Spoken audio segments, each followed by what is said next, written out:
म चाहिँ आँपको अचार हाल्नलाई अब काट्ने रेडी हुँदैछ है साथीहरू। यतातिर चाहिँ काटेर राखेको है। अब यसको भित्रको दाना फाल्नु छ अनि यता चाहिँ फालिसकेको।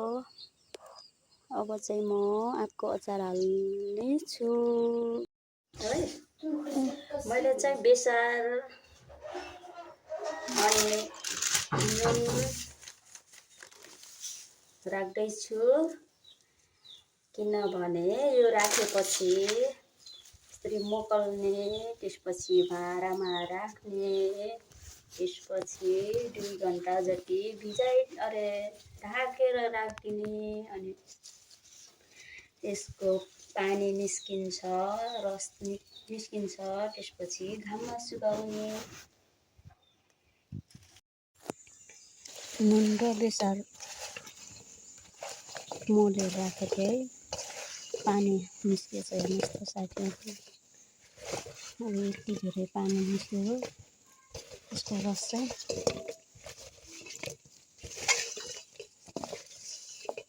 यसरी निकालेर सुकाउने 2-3 घण्टा। हेर्न सक्नुहुन्छ झोल कति धेरै निस्केछ।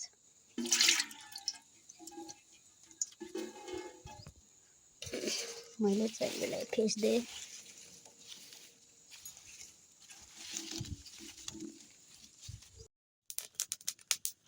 म चाहिँ मेथी भुट्दैछु है साथीहरू।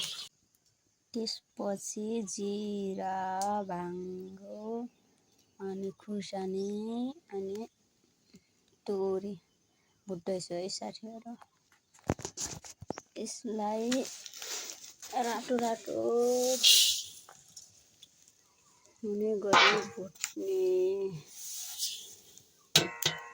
अनि यता चाहिँ मेथी भुटेको कालो भइसक्यो, जलेर रहेछ साथी। यसरी भुट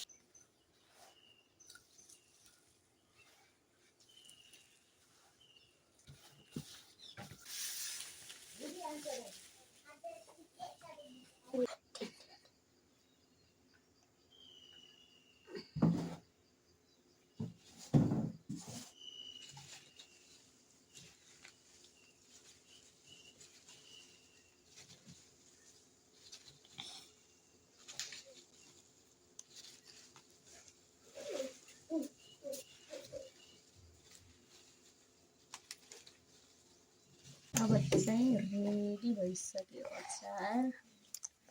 मैले डब्बामा गर्दैछु।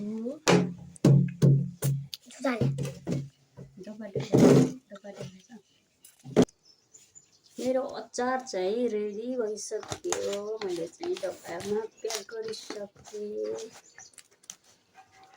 अनि 3वटा डब्बा भयो है मेरो अचार। अब 1 महिनापछि चाहिँ खानलाई रेडी हुन्छ।